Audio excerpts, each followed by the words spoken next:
Buenos días, esto es Radio Nueva Era.es, emitiendo desde internet en el horario aproximadamente habitual, de 11:15 a 12:15 del mediodía, hora de España. Programa que después se repetirá de forma sucesiva a partir de las 12, a partir de las 10, 1:30 del mediodía hasta las 10:30 del día siguiente. Soy Antonio Fernández Fígares y les doy la bienvenida a este programa un tanto especial, si tenemos en cuenta la temática habitual que nos encontramos en los medios de comunicación convencionales, que en su inmensa mayoría, salvo honrosas excepciones, pues se ocupan de temas, digamos que bastante superficiales, cuando no excitan pues determinados sentimientos o comportamientos que tienen que ver o bien con la violencia o bien con la sexualidad desde un punto de vista un poco lastimoso, o bien hacen planteamientos de polémica en los que se pierde el respeto y se pierde la consideración hacia los demás. Nosotros enarbolamos una bandera en pos de la paz, en pos de los sentimientos fraternales que propicia esta era de Acuario.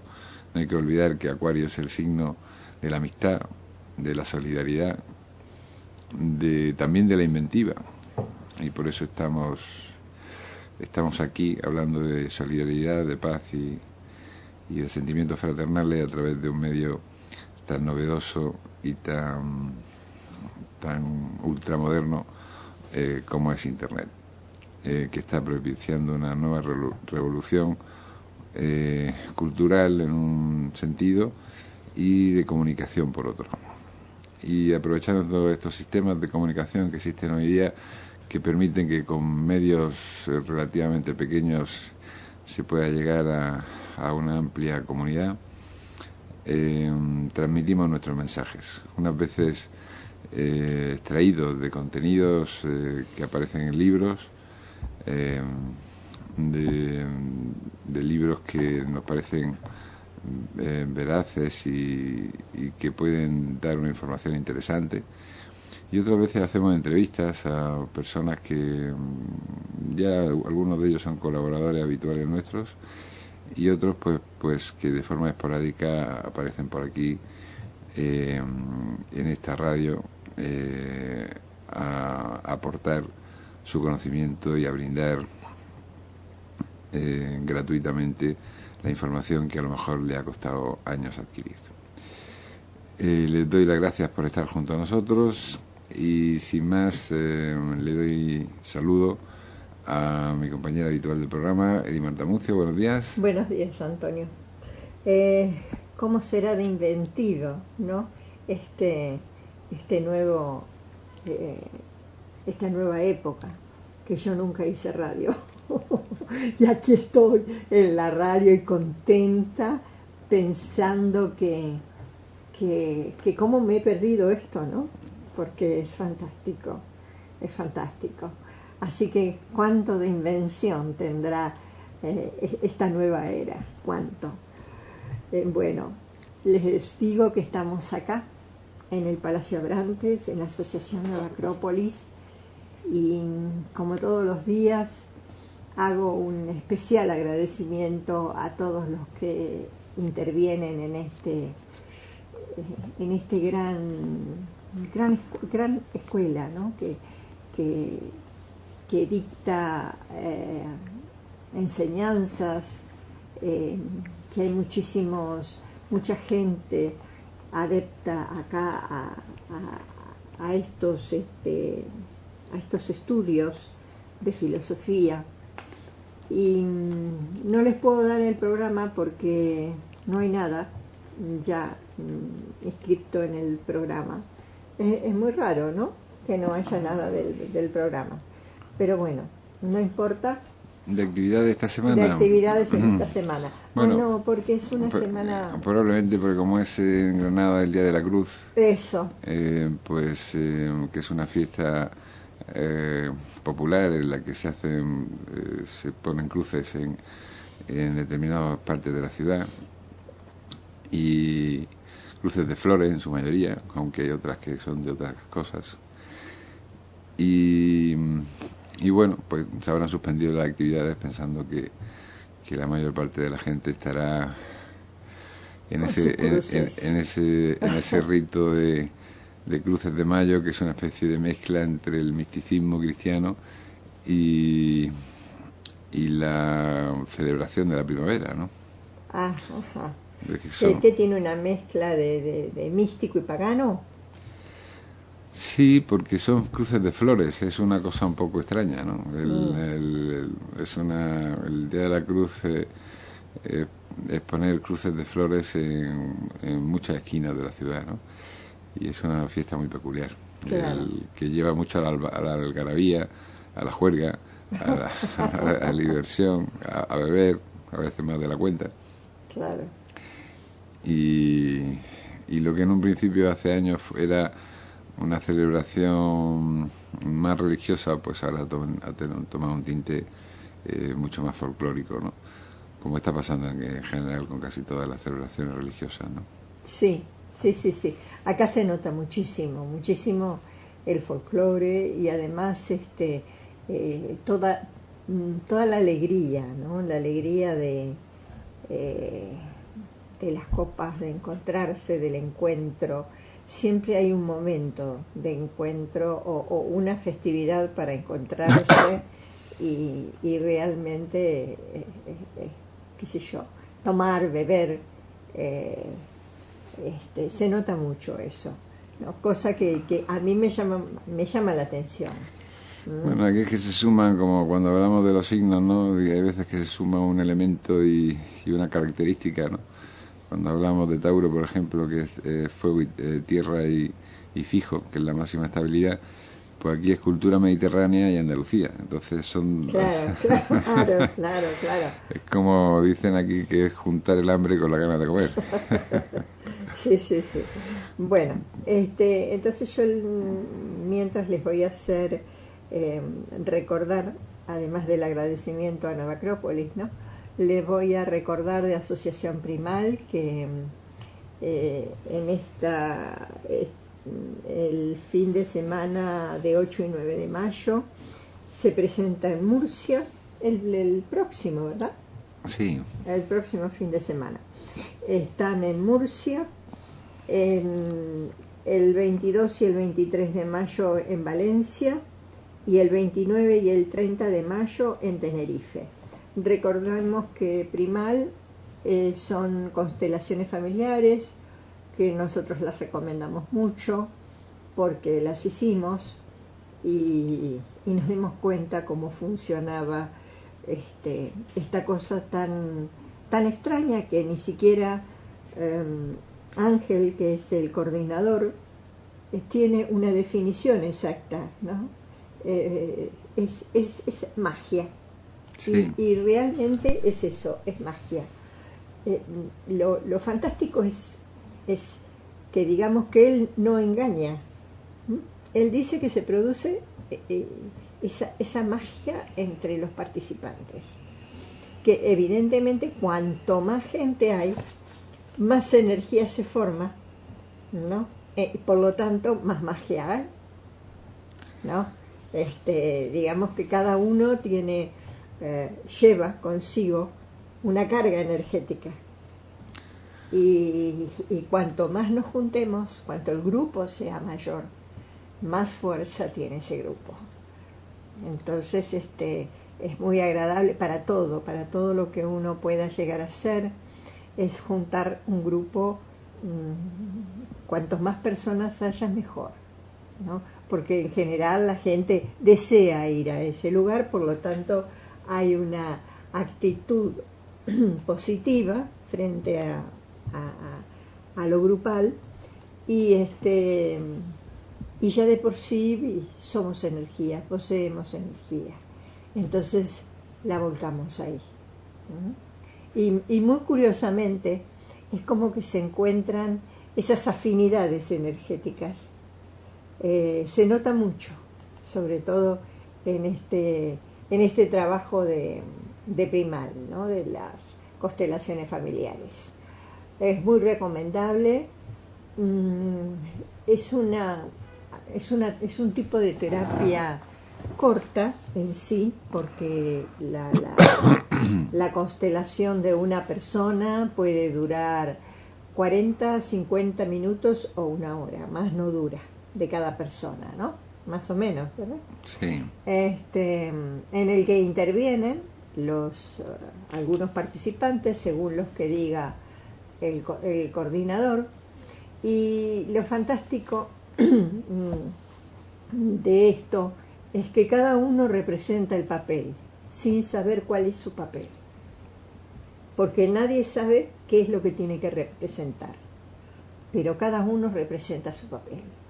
Es un poco loco, ¿no? A lo mejor lo que estoy diciendo, porque digo y contradigo, pero es que es así.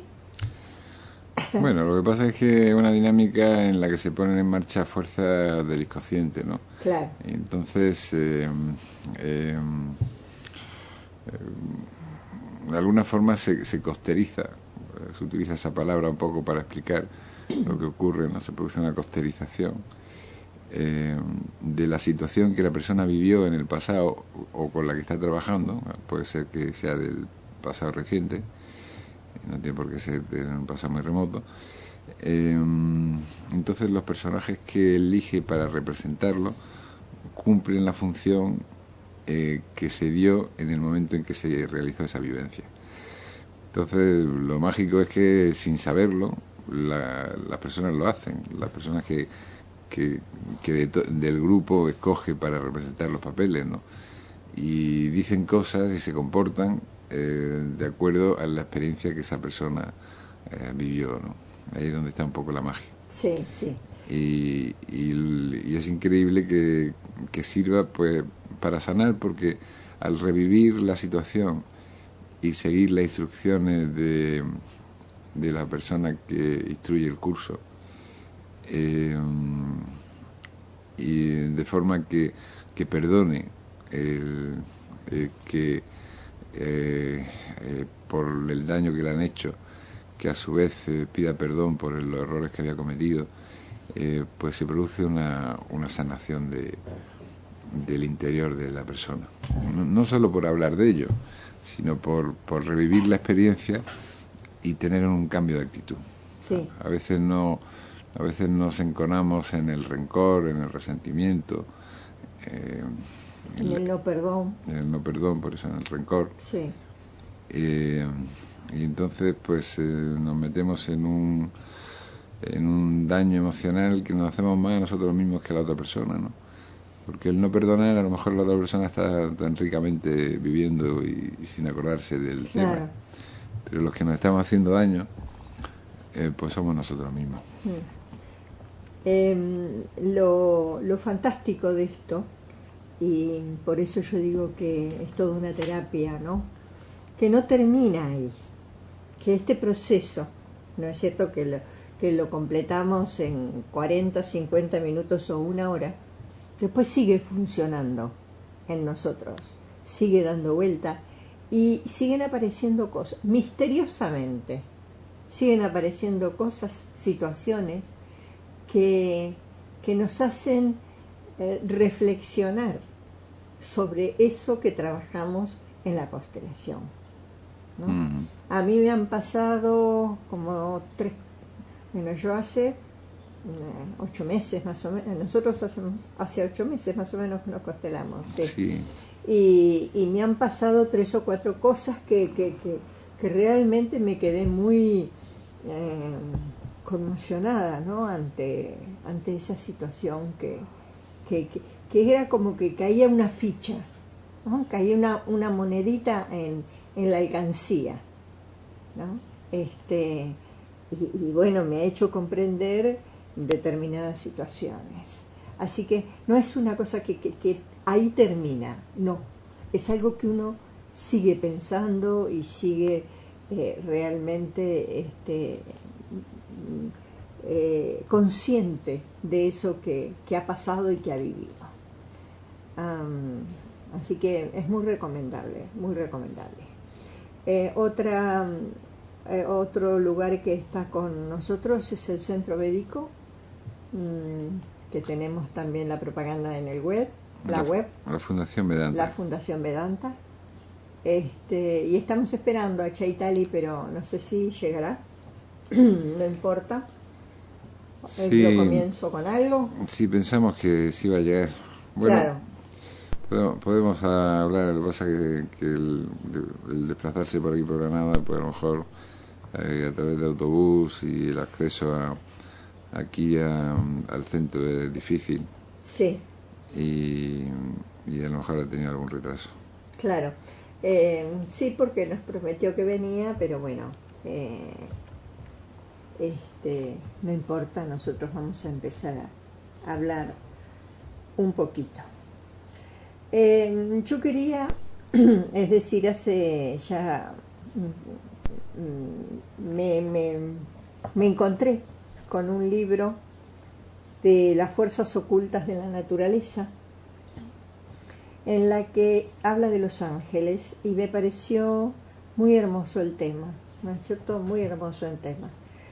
Entonces acá, por ejemplo, les aclaro que, bueno, que si bien hecha Italy, esto lo cortamos, ¿no? Pero mientras tanto vamos a hablar un poco de esto. ¿Qué son los ángeles? Y este interrogante es un permanente desafío a nuestra mente, en tanto duren nuestras investigaciones ocultas acerca de este gran misterio creador. Para nosotros, para Vicente Beltrán Anglada, que ha hecho todo un estudio, los ángeles son lisa y llanamente energía. Una energía que se expresa en todos los planos de la naturaleza y en todos los niveles del ser. Todo tipo de energía, desde la que se genera en un simple electrón hasta que la que se expresa en la más elevada de nuestro sistema solar, tiene carácter angélico y es esencialmente etérica, variando únicamente la calidad de los éteres en la determinación o producción de los infinitos y diversos tipos de energía. Esto me pareció muy, muy hermoso, porque realmente en todo este libro habla que estamos llenos de ángeles y que tenemos ángeles, que realmente ese ángel de la guarda que tanto uno le dice, ¿no?, a su niño, que está con nosotros, está con nosotros. Hay una parte que dice que habla de los ángeles y la curación física de las enfermedades.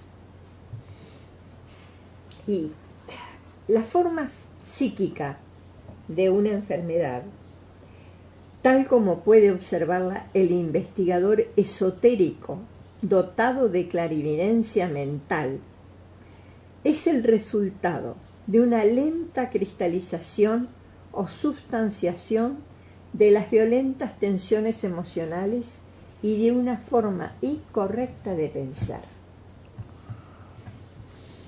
El mal psíquico, como cualquier tipo de enfermedad física, proceden de muy lejanas edades,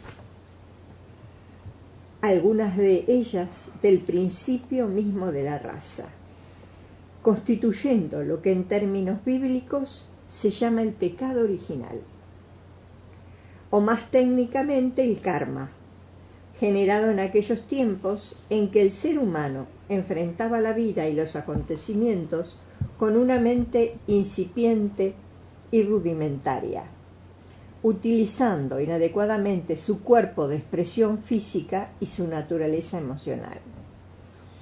Estos males, cuyas raíces están profundamente hundidas en lo cósmico, fueron invocados, si podemos utilizar semejante expresión, ¿no? Llegaron a nuestra raza actual, la aria, que trata técnicamente de descubrirlos y de extirparlos del karma racial. La técnica, sin embargo, por elevado que sean sus logros y conquistas en el orden científico, solo servirá, como en el caso de las computadoras electrónicas, para registrar hechos y examinar críticamente las situaciones que en la vida humana vayan produciéndose. Claro que por sí sola no logrará alterar el curso fatal de los acontecimientos. Cuando una fuerza destructiva, como la que maneja la entidad psíquica del cáncer, por ejemplo, hace sentir su terrible presión sobre el cuerpo etérico de una persona y a través del mismo introduce en su cuerpo físico alguno de sus repugnantes tentáculos, produciendo una alteración o desequilibrio celular y asentando en ciertos puntos definidos del organismo las bases de la enfermedad, que convenientemente desarrollada por las incorrectas formas de vida llevará fatalmente a la muerte. Yo he conversado con gente que practica esto y que tiene clarividencia, y ellos hablan de tentáculos, de cosas totalmente adheridas, pegadas, ¿no? Que cuesta trabajo arrancarlas, extirparlas, porque si queda un trozo dentro, ¿no es cierto?, queda algo incrustado en el cuerpo que se va a seguir desarrollando. Por eso muchas veces los trabajos que se hacen esotéricos, ¿no es cierto?, trabajos de curación esotéricos, a veces no solo con uno es suficiente. Se necesitan bastantes más, porque hay mucha cosa prendida, ¿no es cierto?, en el cuerpo de la persona, en el cuerpo físico de la persona, ¿no? Que primero en el cuerpo etérico, después penetra en el cuerpo físico, ¿no es cierto? Entonces se produce la enfermedad. Esto que decimos con respecto al cáncer puede aplicarse igualmente a todas las enfermedades conocidas. Un axioma proveniente del lejano pasado y popularizado dice así: la medicina alivia, pero no cura. ¿No será este axioma la expresión evidente de que la ciencia médica no ha penetrado todavía en el mundo de las causas determinantes de las enfermedades? Sin duda. Hasta el momento presente, tal ha sido la triste verdad, debido a que no existen enfermedades puramente físicas, sino que la potencia radioactiva de cualquier dolencia, es decir, su poder de expansión y su grado de intensidad, dependerán siempre de reacciones mentales y psíquicas de los seres humanos de acuerdo con su contenido kármico o genético, de su constitución psicológica y muy singularmente del grado de evolución espiritual. Claro. Fíjate qué fantástico, ¿no? Qué notable y qué difícil de creer para muchos. Para muchos es muy difícil de creer esto. Bueno, yo creo que la medicina está empezando a aceptar que existe un componente psicosomático en todo, ¿no? Y la prueba patente la tiene en el efecto placebo, ¿no? Que yo creo que es una evidencia, con mayúsculas, ¿no? Porque cuando se hacen pruebas sobre un medicamento, lo comparan con el efecto placebo de ese mismo medicamento. O sea, a la persona se le da una pastilla que es solo azúcar o un componente que no tiene ningún efecto sobre el organismo, pero se le dice a la persona que ha tomado algo que le va a curar. Sí. Y en una cantidad de casos bastante significativo, la persona se cura simplemente por creerlo. Claro. Y luego se establece un baremo en función de cuánto por ciento es más eficaz el medicamento preparado para un fin concreto que el que produce el efecto placebo, ¿no?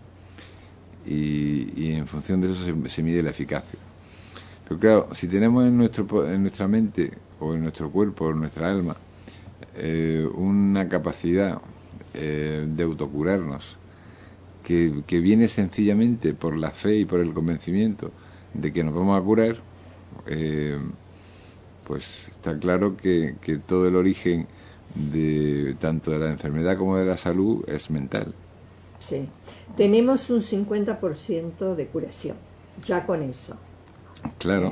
Tenemos un 50% de curación. Porque, por ejemplo, hay muchas cosas que nos que permanentemente están como tocándonos, ¿no es cierto? Como rozándonos. Por ejemplo, la angustia, el temor, las grandes tensiones individuales y comunales constituyen un semillero de toda clase de enfermedades.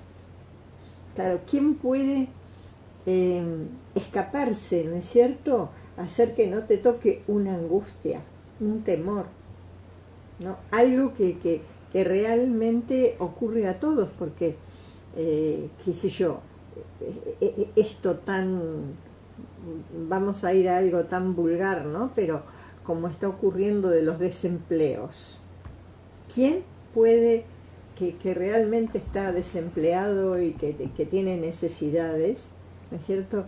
¿Quién puede no sentir temor? O a la enfermedad misma. Yo pienso que el temor más fuerte del ser humano es al dolor y a la muerte, ¿no? También. Y tanto una cosa como la otra la trae la enfermedad, ¿no? Porque, bueno... Es como que la queremos, la llamamos. Sí, bueno, lo que pasa es que cuando nos tratamos mal a nosotros mismos o interpretamos mal las cosas o tratamos mal a los demás, pues estamos atrayendo algo que no viene para crearnos un problema, sino que viene para crearnos una solución. Sí. Esa enfermedad que aparece normalmente es una respuesta que tiene el cuerpo ante la presión que se le está produciendo y una manera de escaparse de la tensión que vive, proyectándola hacia una zona o hacia una parte de nosotros, ¿no? Claro. Simultáneamente, pues se produce un cambio de conciencia en que la persona que no había reflexionado sobre algo determinado sube su escala de valores. Por eso se dice se dice mucho que las personas que han estado al borde de la muerte tienen otro concepto de la vida, ¿no? Sí. O que ya ven las cosas de otra manera, ¿no? Y algunas. Algunas. Sí. Sí, yo conozco gente que sí, que se pasó mucho tiempo, 6 meses, ¿no es cierto? Voy a vivir de otra manera, ya sé, ya esto, ya lo... Y después, digamos que el torbellino lo lleva nuevamente a cometer las mismas cosas, ¿no? Así que, bueno. Que la dinámica constante del ser humano Sí. es estar preocupado por cosas que no tiene, que le faltan, que desea, y no tener en cuenta las que tiene, ¿no? Sí. Es como una especie de valoración poco justa de la situación y de uno mismo, ¿no? Claro. Porque también a lo mejor otras veces no es solo lo que tiene, es lo que es. Piensa que quiere ser más y se fija mucho en lo que le falta por tener más que en lo que ya tiene, ¿no? Claro. Entonces también en ese sentido pues se hace daño a sí mismo, ¿no?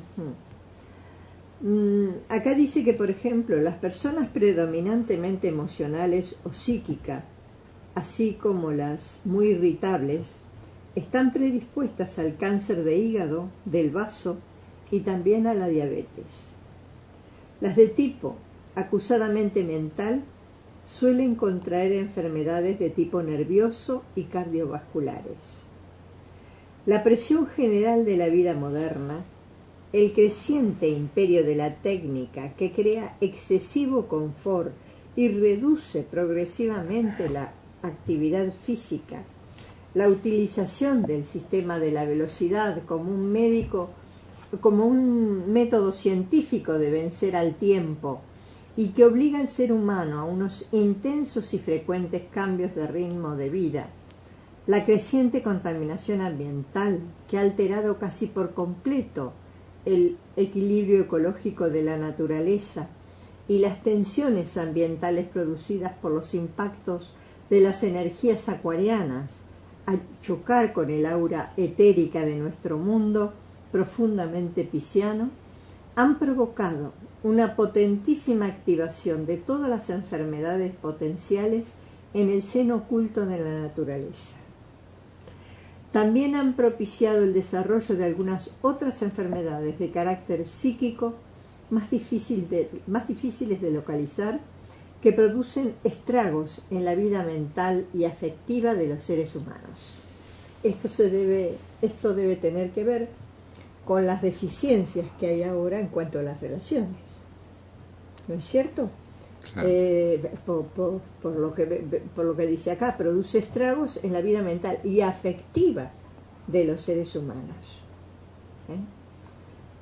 Hoy más que nunca, en que la presión de las fuerzas psíquicas planetarias sobre la humanidad es casi total y abarca todos los sectores de la vida organizada, interesa fundamentalmente penetrar en las zonas ocultas del planeta y localizar allí las verdaderas causas de las enfermedades, los motivos sutiles que trascienden de aquellos centros de poder radioactivos en los bajos estratos mentales y psíquicos de nuestro mundo y las terribles consecuencias de su poder cuando han llegado a contactar directamente con cualquier órgano físico o determinadas áreas psicológicas del ser altamente sensibilizadas. Es como que todo el ambiente, el apuro, la actividad, la contaminación, el desequilibrio ecológico, todo es lo que hacen una comunión para que estemos tan expuestos, ¿no? Sí, claro, y últimamente además por cosas que están sucediendo y que son de una importancia muy grave, ¿no? El otro día había un reportaje sobre los alimentos transgénicos que decían que en Estados Unidos representan ya el 90% de la producción y del consumo. Pero están saliendo estudios del daño que produce, ¿no? Claro. Hablaban de que en determinados vegetales que le introducían genes para que fueran más resistentes, pues producían un daño intestinal importante, ¿no? Y bueno, es que estamos un poco jugando a ser dioses con la naturaleza y es un poco una responsabilidad muy grave por un lado, y por otro lado es un riesgo muy grande, ¿no? Porque algo que vamos a ponernos en peligro nosotros mismos, ¿no? Con este tema de la biotecnología hay que tener mucho cuidado. Sí. A lo mejor produce un beneficio importante en algunas cosas, ¿no? Pero yo creo que... Sí, en la producción. Claro. ¿Viste? Pero no en el consumo. Claro, pero la producción, lo que hacen es hacer semillas más resistentes, que no... Que puedan vivir, o sea, germinar en condiciones mínimas de agua, o que sean resistentes a determinadas enfermedades. Que sean todos igualitos. Yo tengo la idea del tomate. ¿Vos te acordás? Uno cuando era chico, los tomates todos igualitos, yo no me lo acuerdo. Los tomates eran, unos salían torcidos, los otros derechos, pero nunca todos igualitos. Pero parecen dibujados, por Dios. Parecen de plástico. Claro, claro. Y además, el tiempo de duración que tienen. Y están siempre duritos, tan bárbaros. Y hasta le han encontrado hasta el sabor, porque es que son agradables, no son feos, son agradables, ¿no? Pero eso es tan artificioso, tan artificial, ¿no? Claro, pero es que toda esa manipulación genética tiene mucho riesgo. Yo creo que es una cosa que se debería, que no está mal investigarla, y que probablemente en el futuro de esa investigación encontremos mucha solución para muchas cosas. A lo mejor podemos encontrar cultivos que se pueden crear prácticamente en climas desérticos o con muy poca agua, o cultivos que den muchísimo fruto y mucho rendimiento, pero que necesitarían muchas más pruebas y mucha más verificación de que no va a producir un efecto negativo, ¿no? Claro, mira, suponete, yo recuerdo en una fruta, ¿no es cierto? Cuando yo era chica, la fruta, cuando se echaba a perder, tenía un bichito, Sí. ¿no? Que era lo que se echaba a perder, lo que la comía. Ahora no existen los bichitos esos, no están. Se pone amoratada, ¿no es cierto? Y ya está, se pudrió. Pero no hay nada que no hay un elemento viviente, ¿no es? Que la coma. Sí. Yo no sé, yo me acuerdo porque a mí siempre me gustó la naturaleza, yo siempre estaba arriba de los árboles comiendo la fruta media verde, media pasada, le sacaba el bicho y me la comía, ¿no? Pero yo observaba eso, era muy chica y observaba eso. Yo ahora no veo ni una manzana, ni un melocotón, ni una ciruela que le salga un bichito, que aparezca un bicho. Es que los bichos no deben de gustarle ese tipo de manzana. Pero claro, ahora pobrecitos, ¿de qué vivirán? Pues no sé si vivirán de algo, porque cualquiera sabe. Pero, y en la medida en que no queden bichos de esos, tampoco quedarán pájaros, porque se alimentan de ellos, ¿no? Ese es el problema, ¿no? Que se toca la cadena, el equilibrio de la naturaleza es un equilibrio muy inestable. Entonces, en cuanto se perjudica a una parte, ahora está pasando en el Mediterráneo, ¿no? Que hay una proliferación de erizos impresionantes, porque como ha dejado de haber peces, pues las algas y los erizos se están multiplicando de una manera tremenda, ¿no? Sí. Y como no tienen devoradores naturales, nadie que se alimente de ellos, pues el Mediterráneo se está plagando de algas y de erizo. Ahora y el otro día vi en televisión que había que estaban empezando a cocinarlo, los erizos, ¿no? Claro, los erizos creo que son comestibles, pero las algas, yo en algún lado había leído que estuvieron estudiando que hacía un efecto de limpieza las algas. ¿En el organismo? No, en el mar. En el mar, que era como que oxigenaban el mar, ¿no? Sí. Que estaba un poco alterado, y que se dieron cuenta que las algas estaban como oxigenando el mar, ¿no? No recuerdo, pero no hace mucho que lo vi en algún lugar. Puede que eso sea bueno. Sí. Eso sí, y los erizos yo creo que son comestibles, ¿no? Sí, si la pena es que no haya más peces porque no lo hemos comido. Ah, bueno, ya, eso sí. Como siempre, el hombre enfrenta todavía hoy, en este siglo, grandes oportunidades espirituales. El terrible dilema de la acción correcta, el único remedio aparente para descubrir en la mente y en el corazón, y finalmente en el éter, la causa de todos sus problemas, sus tensiones y sus dificultades. Al inicio hemos hablado un poco de entidades psíquicas al referirnos a cualquier tipo de enfermedad, pero la mente se resistirá quizá a considerar a la enfermedad como alguien, después de tantos siglos de admirarla y reconocerla como un algo. Claro. La enfermedad es una entidad, es un alguien. Sin embargo, esta es la verdad. Y el estudio del problema de la enfermedad desde este punto de vista puede propiciar el descubrimiento de los métodos profilácticos directos y efectivos para destruirla.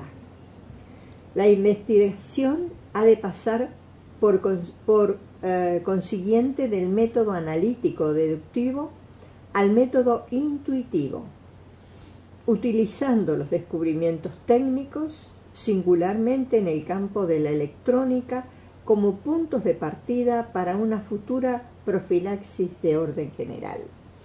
Acá en este libro se habla mucho de la electricidad. La electricidad como algo que todavía no está descubierto, no se sabe de dónde viene, ¿no? Por lo tanto es energía. Sí, lo que no se sabe es lo que es. No se sabe si es onda o partícula.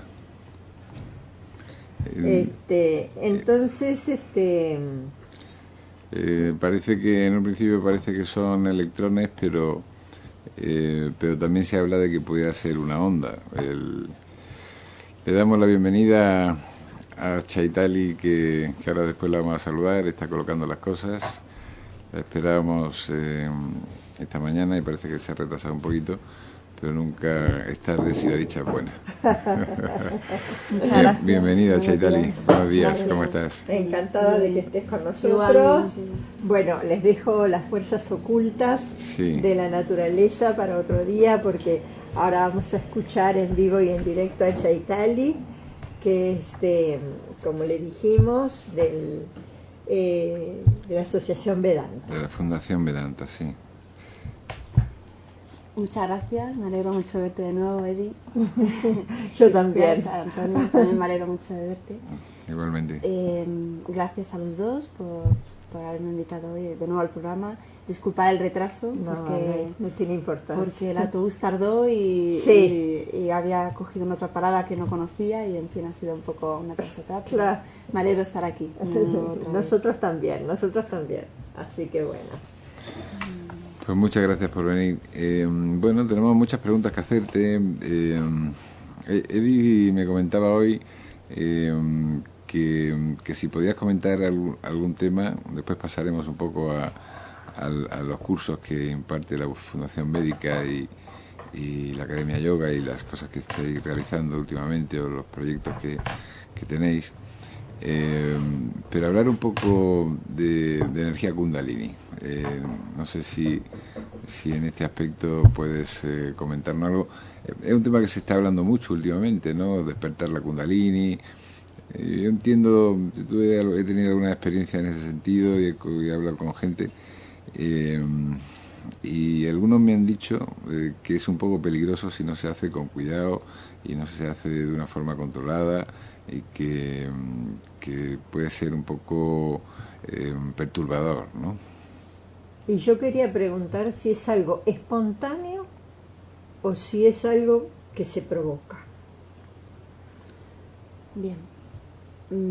Voy a intentar explicarlo de la forma más sencilla para que llegue a todo tipo de público, que no haya escuchado antes hablar, quien no haya escuchado, que puedan entender. Tenemos que partir del hecho de que no solamente somos cuerpo, es decir, materia, que no somos solamente, como yo digo a veces, un trocito de carne con piernas, sino que somos también energía. De hecho, todo lo que se sustenta en el universo es gracias a la energía que tiene.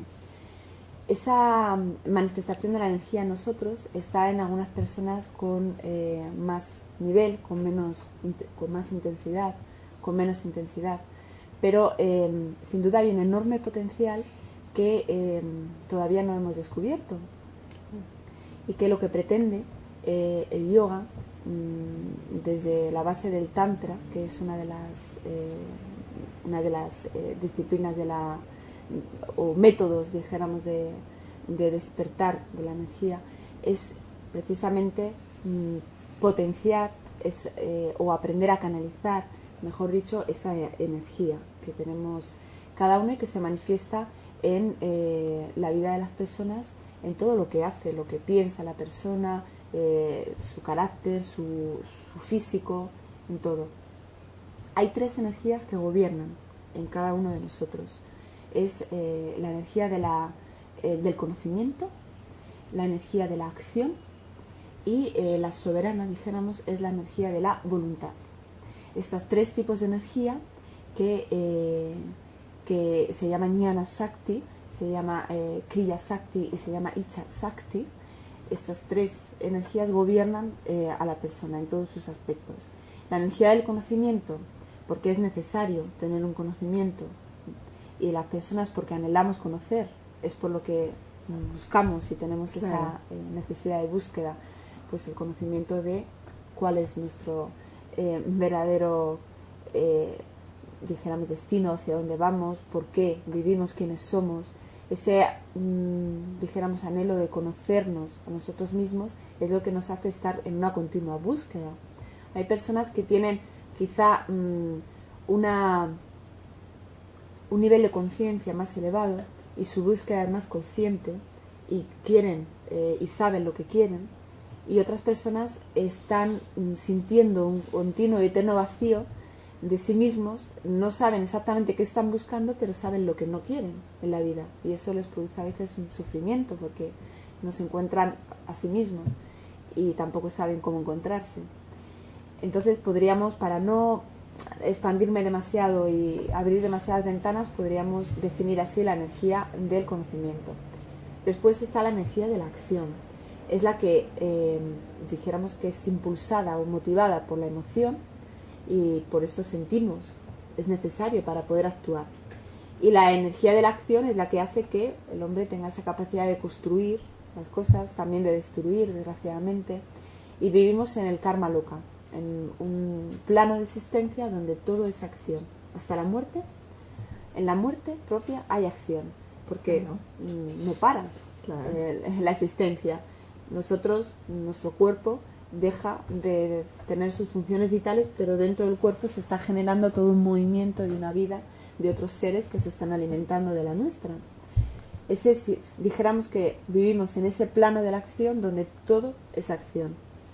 Y el yoga lo que te enseña, precisamente, y es el lema de nuestra escuela, es a saber ser y saber estar. ¿Por qué? Porque lo que tú haces es lo que te hace ser. Te comportas de una manera, eres de esa manera. Según haces, así eres. Esto es así. Uno se construye su esencia, su ser, desde lo que hace. Por mucho que queramos ser de una manera, si actuamos de la otra, la acción nos va a delatar, ¿no? El que hace acto generoso se convierte en generoso. Efectivamente, así es. Quien hace acto compasivo se convierte en una persona compasiva. Quien actúa sin compasión, quien actúa con ira, con rabia, con cólera, pues será una persona colérica. Y nosotros, nuestra acción, dijéramos, no podemos esconderla. Podemos simularla, disimularla, pero en cuanto estamos relajados con personas cercanas que tenemos confianza, enseguida se nos ve como somos. ¿Por qué? Porque nos ven cómo actuamos. Entonces, esa energía de la acción es una segunda energía muy importante que gobierna, ¿no?, nuestra mente, nuestro cuerpo. Pero la soberana y la que gobierna sobre esas 2 energías es la Icha Shakti, que es la energía de la voluntad. Porque aunque uno tenga conocimiento y sepa lo que debe hacer y sepa cuál es el camino en su búsqueda y quiera hacer, ¿no?, si no tiene voluntad para poder actuar, entonces no va a poder gobernar sobre las otras 2 energías. Podrá tener conocimiento, podrá querer hacer, pero es la voluntad la que gobierna y es la voluntad la que mueve el mundo. Y ahí es donde verdaderamente podemos ver con más claridad nuestro poder interior, porque ya hemos oído muchas veces que el hombre mueve montañas, sí, y cuando uno quiere, consigue lo que quiere. Y nosotros además tenemos un lema que decimos siempre, que el yogi, que es quien practica yoga, cualquiera lleve el tiempo que lleva, el yogi hace lo imposible posible. ¿Por qué? Porque trabaja sobre sus energías y trabaja sobre la energía de la voluntad a través de todas las técnicas del yoga.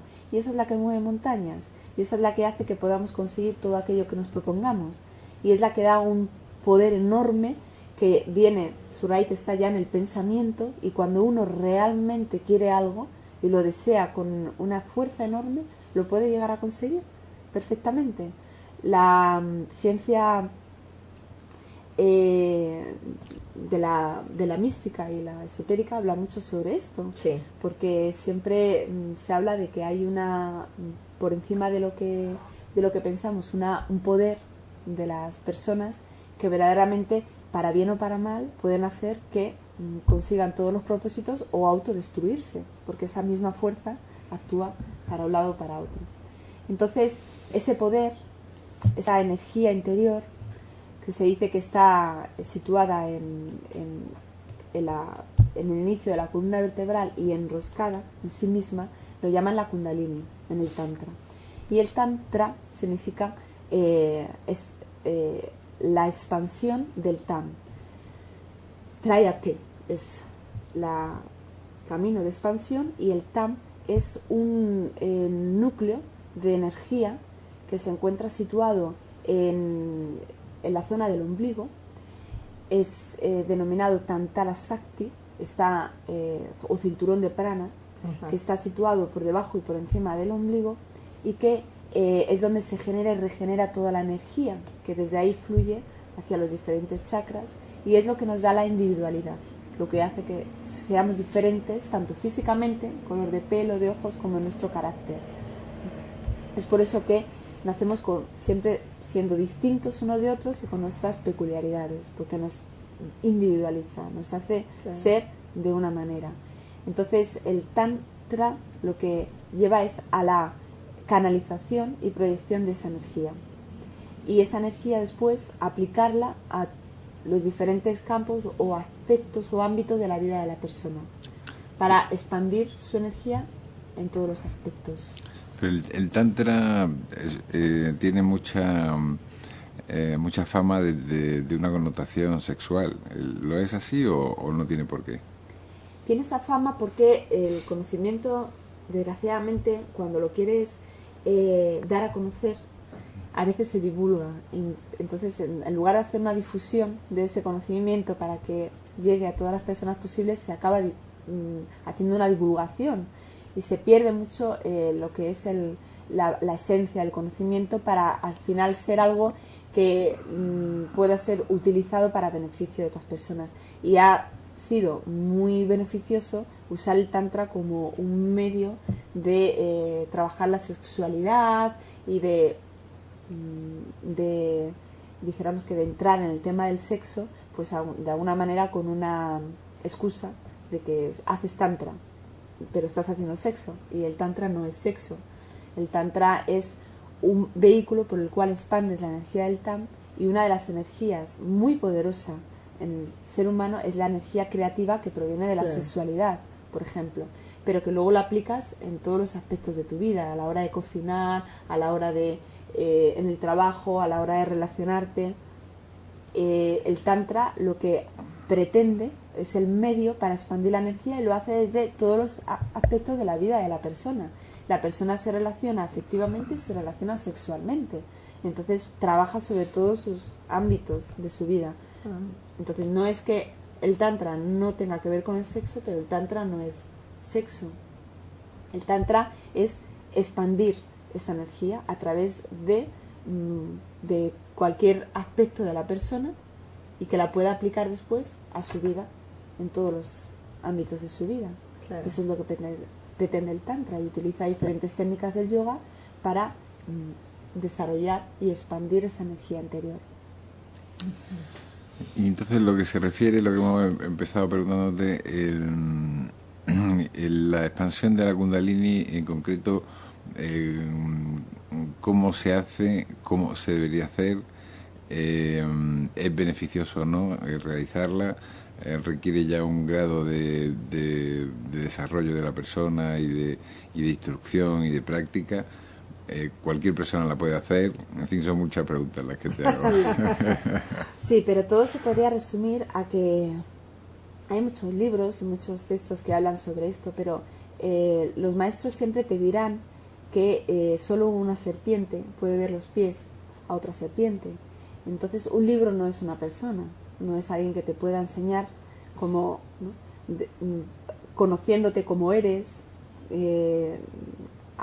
entrando dentro de tu manera de ser, de tu manera de actuar, de tus dijéramos, de tus obstáculos, de tus defectos que tienes que cambiar, que tienes que trabajar sobre ellos, de tu personalidad, de tu constitución física, de tu capacidad. Todo eso es importante conocer a la hora de hacerse un trabajo personal sobre uno mismo. Es decir, que el mismo método no vale para todos. Y esto es importante saberlo, porque leemos sobre hacer una práctica, pero para la hora de hacer la práctica uno tiene que tener, por ejemplo, a la hora de meditar o a la hora de hacer cualquier técnica de yoga, tiene que tener una base, tiene que tener un trabajo previo. Sí. No se puede sentar a meditar en cualquier chakra alguien que no respira bien, por ejemplo, claro. O que se sienta en asana y le están doliendo las rodillas y la espalda, o que no sabe cómo tiene que colocarse físicamente para poder sentarse a meditar y que abandone la conciencia del cuerpo y pueda la mente hacer dhyana, que es fluir. Entonces, el libro no te lo enseña porque no sabe el libro con quién está. En cambio, un maestro sí. Es muy importante ponerse en manos de alguien que verdaderamente tengas confianza, que cuando lo escuches sepas que es un sabio, que te pueda enseñar, y porque él además ha llegado por medio de su sadhana a un nivel y ha conseguido unos logros que después eso lo percibes al escucharle, en su manera de hablar y en el conocimiento que tiene.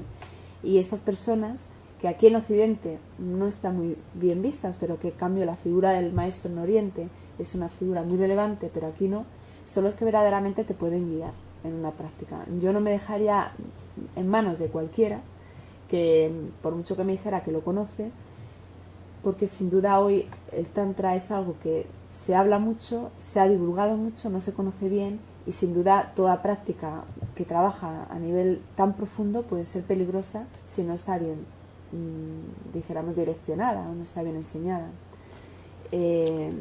Nosotros, la escuela donde yo estoy estudiando, nuestro maestro es tántrico, conoce el Tantra, lo ha estudiado, lo aprendió de sus maestros. Lo ha aprendido no solamente porque ha escuchado sobre ellos, sino porque ha hecho durante muchos años una sadhana y ha llevado una vida muy austera y tiene una parampara, tiene toda una cadena de maestros discípulos hasta llegar a él que avalan que tiene ese conocimiento. Yo no me pondría a hacer ninguna práctica de ese tipo sin conocer bien quién me la puede enseñar, porque estamos hablando de aspectos muy sutiles de la persona, muy profundos, y no sabemos qué puede ocurrir, pero sin duda que se han conocido casos de personas que metiéndose en esas prácticas, en ese tipo de prácticas, pues han tenido desgraciadamente consecuencias no muy favorables para ellas. Entonces sí que hay que encontrar a alguien que te direccione bien y que te pueda enseñar bien. Es decir, que se necesita toda una práctica, no es una cosa que así espontáneamente se abre, aparece como una conmoción, como mucho lo he escuchado, ¿no? Como una cosa conmocionante, que ves algo, te parece que desaparece el cuerpo, algo así, ¿no? Como que uno se siente flotando. Sí, sin duda que venimos con un bagaje espiritual de vidas pasadas y traemos karmas, y hay personas que han sido yogis en vidas pasadas muy elevados y traen un nivel de conciencia muy elevada que enseguida despiertan en esta vida, dijéramos. Y quizá pues estas personas, hablemos de Buda, hablemos de maestros y de sabios de este tipo, pues no han requerido mucha sadhana o escuchar mucho tiempo a maestros para poder alcanzar ese despertar, dijéramos. Pero por lo normal, las personas que somos normales no nos vamos a sentar a meditar y enseguida nos va a ocurrir de todo. De hecho, se aconseja en la meditación no esperar precisamente a que te ocurra nada. Nadie debería sentarse a meditar a ver hoy qué tal y qué es lo que me va a ocurrir. Hay un movimiento interno. ¿Por qué? Muy sencillo, porque cuando uno se para en la absoluta quietud, el movimiento, la quietud externa induce a un movimiento interno. Cuando paras realmente el cuerpo y lo dejas totalmente quieto, empieza a movilizarse la energía interior. Y sí, hay un movimiento interno que uno puede percibir en ocasiones con más intensidad y otras con menos. Hay prácticas de meditación dirigidas, sobre todo por maestros, que te pueden hacer que sientas que lloras, que te dan ganas de reír, porque se van abriendo los centros de energía, los chakras, y puedes sentir, tener sensaciones de ardor, de quemazón, en fin, tener vivencias en ese momento de la práctica o después, porque la Shakti, la energía, la Kundalini, llámalo como lo quieras, se manifiesta, sin duda. Es una energía que está ahí, es muy potente, está retenida, dijéramos, muestra chispas de su poder. Cuando tenemos dotes enormes de creatividad, cuando tenemos una gran capacidad de alerta o de atención, cuando tenemos la mente muy abierta y todo lo recibimos bien, cuando en el propio orgasmo, por ejemplo, la sexualidad, dicen que es como que la cola de la Kundalini se mueve, solo la cola, imagínense que sería toda la serpiente, ¿no?, que se moviera. Es como una manifestación del movimiento de la cola de la serpiente. En fin, que a lo largo de nuestra vida está haciendo manifestaciones, y las técnicas del yoga, del tantra en concreto, te ayudan para manifestar de forma más intensa y expandir. Claro. Entonces, en la medida que uno va haciendo prácticas, puede tener vivencias de ese tipo. No es sentarse, voy a hacer una práctica de Kundalini y voy a ver qué es lo que sale. Claro. Y con miedo de que a ver si voy a tener algún problema. No, eso es cuando uno ya se introduce en las prácticas y empieza por sí solo, sin conocer, a hacerlo. Yo recomendaría a las personas que tienen interés en esto, que empiecen meditando, aprendiendo a respirar, que observen su respiración, que es la base y es lo que permite trascender el cuerpo y la mente para hacer dhyana, para fluir, ¿no?, para meditar. Que aprendan a respirar en el abdomen, respirar serenamente, que es lo que les ayuda a quitar la mente. Que aprendan a mantenerse en la máxima quietud, porque sentarnos en asana, meditar y no moverse en todo el tiempo es muy difícil.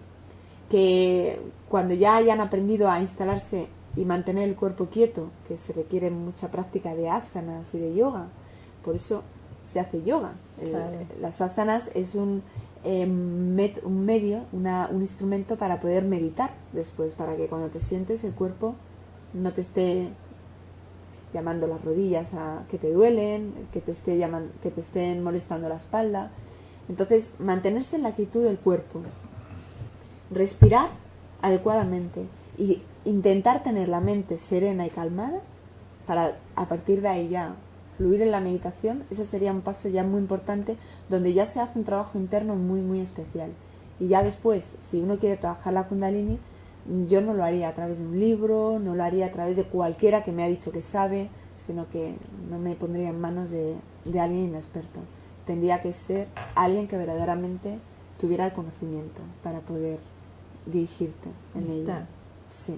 Sino que sí que son verdaderamente prácticas delicadas, porque estás trabajando en un plano de tu ser energético, en el plano causal, que mueves mucho y no debes hacerlo de cualquier manera. Claro. Lo importante es eso, ¿no? Que no todos somos iguales. Entonces, que la reacción que se produce no es la misma la tuya, la de Antonio o la mía. Efectivamente. ¿No? Así eso me parece muy importante, ¿no? Para destacar, ¿no? Y sobre todo que yo creo que como dice Chaitali, necesitas una guía de alguien que conozca muy a fondo la cuestión, porque no es un tema tan sencillo como la meditación, que meditas y bueno, pues más o menos te sale bien, más o menos respiras bien, más o menos es movilizar una energía que tiene mucho que ver con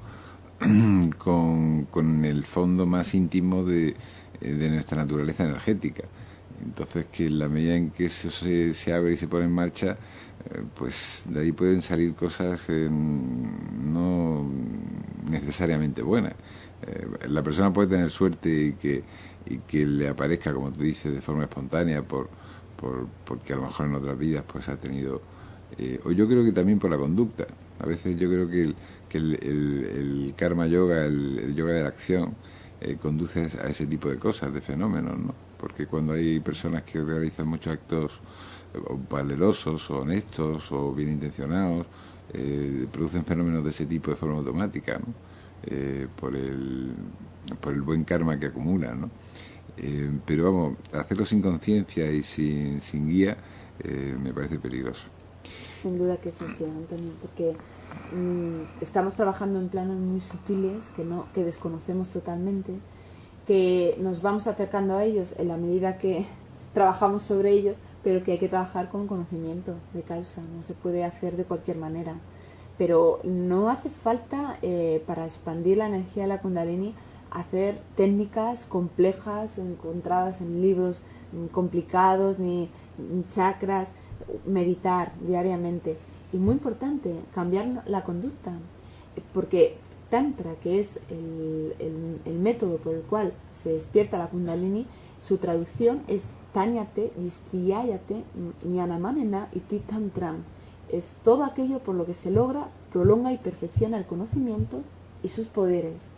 Y todo ello es desde la conducta, que es lo más básico de la persona, en la manera de hacer en el día a día, en cada detalle del día a día que te muestras de una manera, así estás cambiando totalmente todo tu ser, tu núcleo, tu esencia. Porque por mucha práctica de meditación complicadas que se hagan, por muchas técnicas sofisticadas, si uno no cambia desde la base de su ser, de lo que él es, haciéndolo para cambiar, no va a hacer nada. El karma yoga es muy muy importante, es fundamental. Si eres una persona de una manera desvirtuosa, dijéramos, todo lo que hagas, técnicas y prácticas, por muy maravillosas que sean, lo que va a hacer es alimentar tu ego. Estás totalmente en contra de despertar ninguna energía interna maravillosa. Estás alimentando un ego que te hace ser quizá una persona indeseable. En cambio, tienes que cambiar desde tu manera de ser, cambiando tu conducta. Karma yoga, Kriya yoga, Niskama karma yoga, acción desinteresada, acción hacia los demás, acción que haga que seas cada vez menos individualista, menos egoísta, sintiéndote, actuando para los demás, sintiéndote más cercano a todos, más en común unidad. Eso es maravilloso y eso es lo que hace que tu energía se vaya expandiendo, porque la tenemos bloqueada y retenida porque alimentamos demasiado nuestro ego. Nuestra necesidad de estar solos con nosotros mismos, de ser cada vez más egoístas, de no dar a los demás, de creer que lo mejor es llevárselo todo para uno mismo y no dar, nos hace que nos estemos cada vez sintiendo seres más separados de todo. Y eso nos da sufrimiento y aparte de que nos limita en nuestras capacidades. Podríamos ser más si nos sintiéramos más unidos.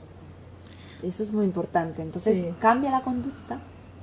Karma yoga, que es el yoga de la acción, actúa sobre todo aquello que acontece en tu día a día, cambiándolo para mejorarlo, y ahí vas a expandir toda tu energía y todo tu potencial. Si no te gusta esa manera de ser que tienes normalmente con las personas que te rodean, si consideras, porque te lo han dicho o porque tú lo ves, que puedes tener un carácter más agradable, más afable, más cercano, si te das cuenta que esto no es bueno para ti o tu familia, cambia todo eso, veslo cambiando en el día a día.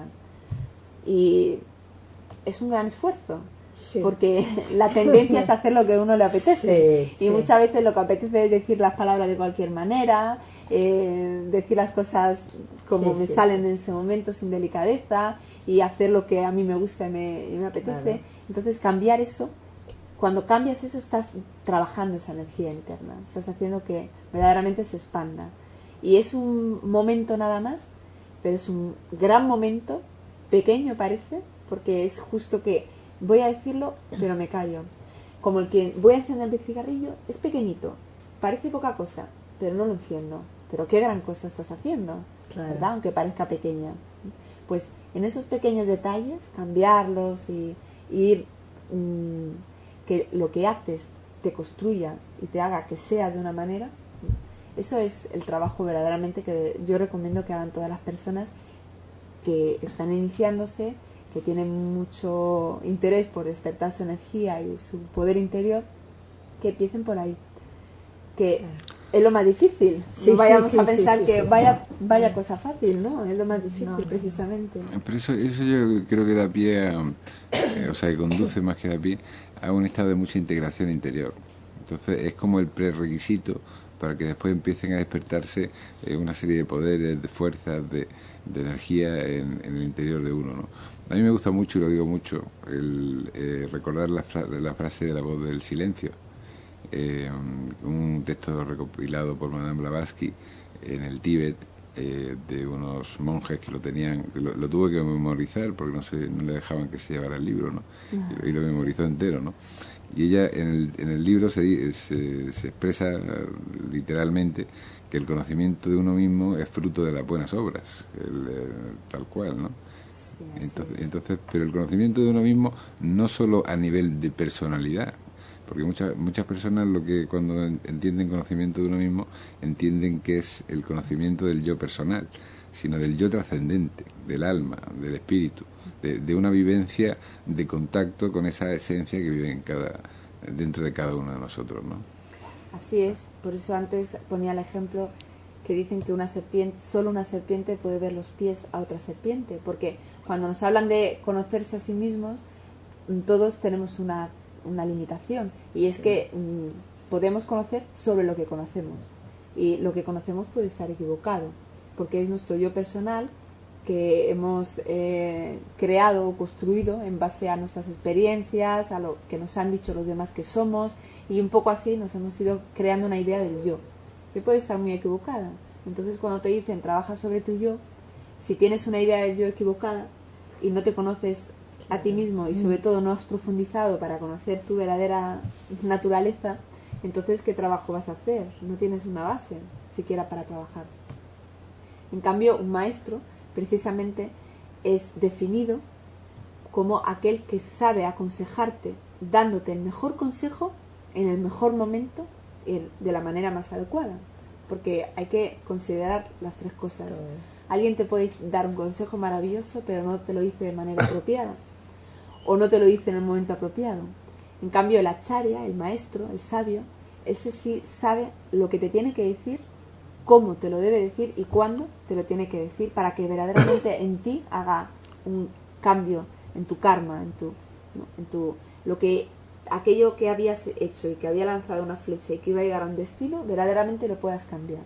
Eso lo puede hacer un maestro, porque sabe cómo aconsejarte, y sobre el consejo del maestro vas cambiando tu manera de ser y conociéndote a ti mismo. Eso es muy importante, y vas cambiando tu destino totalmente. Porque ¿de qué sirve que digas a las personas que cambien sus vidas desde los aspectos más, desde los detalles más pequeños del día a día, si no los ven? Muchas veces no los ven. Y tienes que decirle a una persona, si es que tú eres así, y aún así no lo va a ver muchas veces.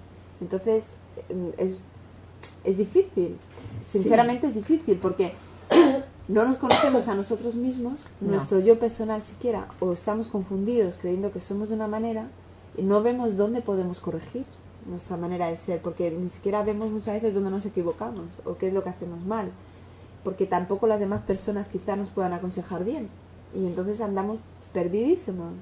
Desgraciadamente andamos envueltos en una ignorancia que nos da mucho dolor y mucho sufrimiento. No comprendemos muchas veces, por no decir que también estamos muy dormidos, que no vemos más allá de lo que deberíamos ver para poder comprender y tomar la determinación más adecuada en nuestras vidas. Y como estamos siempre como dándonos bandazos por todas partes, que nos da la vida, pues sufrimos. Por eso dicen, solo una serpiente puede ver los pies a otra serpiente, solo alguien que verdaderamente haya caminado el sendero, haya ya andado el camino, te puede guiar. Y esa es la simbología que tiene el maestro, que te puede guiar, y tú ya tienes que caminar, eso sí, no puede caminar por ti, pero en ese sentido sí te puede guiar, y te puede ir diciendo dónde puedes corregir, te puede ir haciendo ver qué es como eres, qué es lo que más apropiado hacer para ir trabajando sobre, como decía Antonio, pues no sobre tu yo, primero sobre tu yo personal y después ir profundizando. Y lo que te ayuda sin duda de una manera espectacular a profundizar en tu verdadera esencia son las prácticas de yoga, meditación, pranayamas, asanas. Eso es ir abriendo los núcleos, las capas para entrar profundamente. Pero todo ese obstáculo tan enorme que tenemos que nos impide ver qué es nuestra idea del yo, todo eso es lo que verdaderamente dificulta, porque no nos conocemos muy bien a nosotros mismos. Creo que poco. Y nos autoengañamos mucho, que nos interesa también, ¿no? No, si yo no soy así o no lo queremos reconocer. Sin Y duda, eso... sin duda. Sobre todo creo que es eso, ¿no? El no querer reconocer lo que uno es. O hacerse un cartel de lo que se cree que es. Efectivamente, ¿no? así es, porque le interesa aparentar o querer claro. hacer ver a los demás que es de una manera. Tenemos muchos yoes y eso nos divide muchísimo, y también la división y la separación nos aleja más de nosotros mismos, y también el sufrimiento, según con quién estemos, cómo estamos, desarrollamos una manera de ser, sí. Y eso también pues, nos está alejando de nuestra esencia. Y lo que debería hacer la persona, si quiere y está un poco perdida, empezar a encontrar una transformación en sí misma, es procurar tener unos ideales de una manera de ser y comportarse de acuerdo a esos ideales.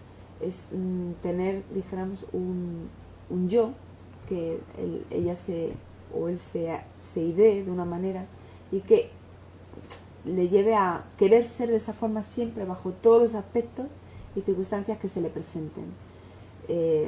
Pues un ideal de ser que sea compasivo, que practique la no violencia, la sinceridad o veracidad, unos valores morales que da igual con quién esté y la confianza que tenga con la persona, y aun estando solo los respete siempre. Entonces eso le va a construir un yo fuerte, va a quitar tantas ideas de yo que tenemos, y bueno, ya vemos las personas que siguen unos ideales y que tienen, ¿no?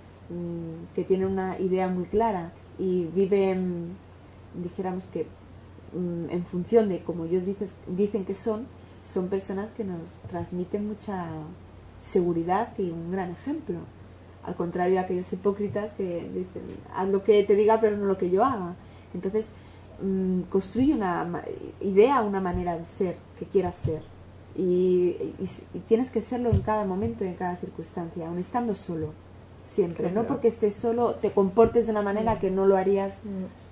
No quiere decir, bueno, es que no nos vamos a relajar, voy a estar solo y voy a estar como si estuviera siempre en compañía. No, se refiere a que intenta ser de una manera ejemplar que te hacen encontrarte bien contigo mismo y no actuar en función de con quién estés, porque te pierde eso, ¿no? Después, sí. Si la persona es de esta manera, soy así. Si la persona es de esta otra, soy así. Como es así, me aprovecho. Y como no es así, no. Intenta construir un ideal de cómo quieres ser, en base a unos valores morales y de conducta. Y mantente firme siempre en ese ideal, y así te vas fortaleciendo, y vas construyendo una idea, una idea de tu yo, de tu ser fuerte, que te permite precisamente ya profundizar en todas las demás técnicas que te lleven a un crecimiento personal. Estamos en horario, ¿no? Yo creo que sobre todo el tiempo. Yo creo que sobre todo lo importante es trabajar sobre la zona, digamos, más poco edificantes que tenemos en nuestro yo, ¿no? Porque las cualidades pues ya se muestran de forma natural, pero lo que es importante y donde está el gran trabajo alquímico, diría incluso, es trabajar sobre nuestras zonas erróneas, que decía el escritor que publicó un libro también con ese título. El trabajar sobre esa zona errónea es la verdadera liberación, porque en la medida en que podemos transformarla, conseguimos convertirnos en algo que, sin ser perfecto, porque nunca lo vamos a hacer, pero mucho mejor que lo fuimos, ¿no? Y rescatar de nosotros mismos unos valores que estaban enquistados y ocultos bajo esos defectos que que teníamos, ¿no? Sí, efectivamente. Yo el otro día, tomando un café con Eddie, me dieron un azucarillo en que últimamente ponen frases de escritores conocidos, ¿no? Algunos conocidos y otros que no los conoce nadie, pero en la que me tocó a mí ponía que había que tener altas aspiraciones, expectativas moderadas y pocas necesidades. y me pareció muy adecuado. Lo es, sin duda que sí. Lo es. Sí, comparto totalmente la sentencia, estoy totalmente de acuerdo. Así es, sí. Y al respecto de lo que has dicho es muy, muy interesante también, porque hay, sobre las zonas erróneas, ahí es donde uno tiene que trabajar. ¿Y cómo saber? Yo recomiendo que las personas distingan entre lo que les gusta, lo que es conveniente y lo que deben hacer. Y entre esas tres elijan siempre lo debido, porque lo que nos gusta no siempre es lo que nos conviene, y lo que nos conviene a nosotros no siempre es lo mejor para los demás, ni lo que uno debe hacer, por mucho que te convenga. Entonces siempre busca lo debido, lo que es debido hacer, justo, lo justo para, ¿no?, para la situación, porque siempre será lo mejor para ti y para todos. Entonces esa es mi recomendación.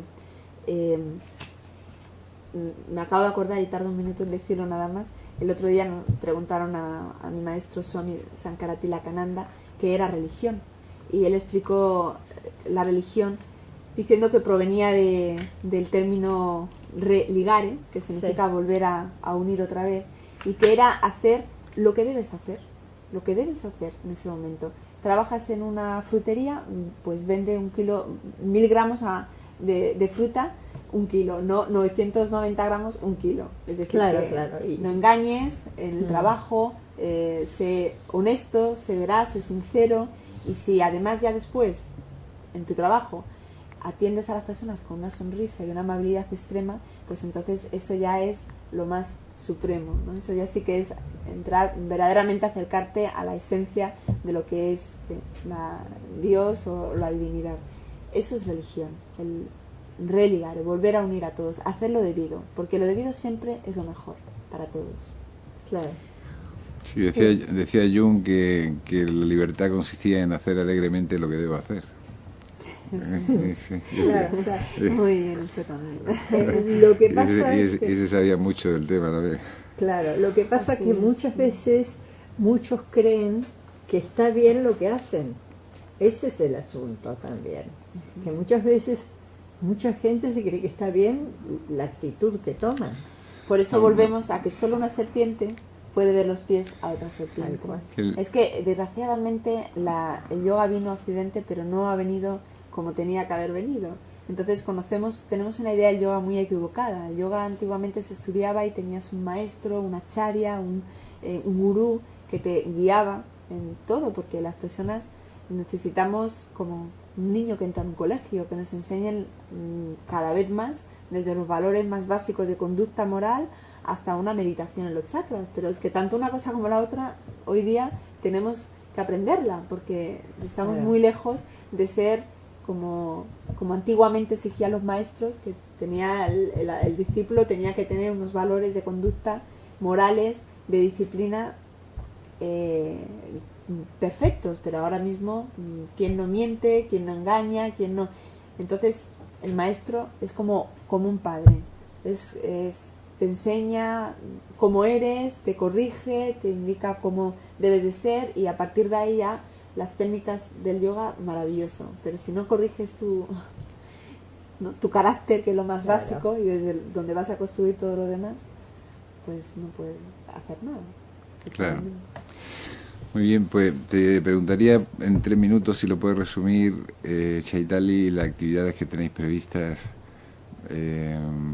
para los próximos tiempos que tenemos a la vista. Pues la más próxima que tenemos, que en parte te voy a decir básicamente las que imparte el maestro, porque él se llama Swami Sankara-Tilakananda, pasa gran parte del tiempo en la India. Entonces tenerlo aquí es un privilegio para todos, y va a impartir ahora, antes de volver a India, unas actividades, unos retiros. Entonces te comento, lo más importante es saber la web, porque a partir de ahí pueden entrar los radioyentes dentro de la web y ver todas las actividades que tenemos. La web es www.academiayoga.org. Nosotros lo tenemos acá. Sí, está. Estupendo. Pues entrando a la web se accede a toda la información. Para quienes viven aquí, en Granada, tenemos el día 5 de mayo, el miércoles que viene, talleres en La Zubia, en el centro comercial que se llama Al Sur, en el gimnasio Massans. Va a impartir el maestro, hemos conseguido que vaya excepcionalmente a impartir 2 talleres, por la mañana y por la tarde, sobre Vyayam, la ciencia de aprende a respirar, aprende a vivir. Muy interesante. Vyayam es una disciplina que proviene junto con el yoga, que se denomina la gimnasia energética curativa más antigua del mundo. Yo les animo a que se metan en la web y vean toda la información. Y después el maestro impartirá talleres, conferencias en Granada y retiros. Y esto ya es lo último que comento. En junio 3 retiros, uno en Córdoba, otro en Madrid y otro en Barcelona. Así es que todos los que estén interesados, que vivan cerca en esas ciudades y quieran darse un retiro espiritual, un fin de semana con el maestro, pues saben que vamos a impartir en este mes de junio estos 3 retiros. En la web vienen las fechas y viene toda la información. Muy bien. Muy bien, repetimos www.academiayoga.org. Así es. Pueden acceder nuestros oyentes a través del banner que existe de Academia Yoga en nuestra web, o sea que si quieren lo apuntan, o si quieren pues directamente hacen clic sobre el banner que aparece en la página de inicio de nuestra web en Academia Yoga Actividades. Bien, Chaitali, pues nos quedamos sin tiempo lamentablemente. Siempre un placer estar contigo y muchas gracias por lo que nos cuentas. Y nada, y te emplazamos para otra próxima vez que te llamaremos para ver si puedes venir. Claro que sí. Muchas gracias. Muchas gracias. Gracias a todos los radioyentes que nos están escuchando y muchas gracias a los dos. Es un placer estar con vosotros. Para nosotros también, Chaitali, porque es muy claro todo lo que nos decís, y yo creo que así como yo tenía todas esas inquietudes, muchos las tienen, ¿no? Pues, como se está hablando mucho de Kundalini, y es muy importante todo lo que nos has dicho, ¿no? Que empieza desde lo más simple, y eso es lo más lindo, que comience desde lo más simple para llegar a algo más grande. ¿No es cierto? Así es. Así que muchísimas gracias. Gracias a vosotros, gracias. Me despido ya de todos ustedes. Espero que ya saben que este programa se vuelve a emitir a partir de la 1:30 del mediodía hasta las 10:30 de mañana. Les envío un fuerte abrazo y espero que estén con nosotros en el próximo programa. Soy Antonio Fernández Figueres.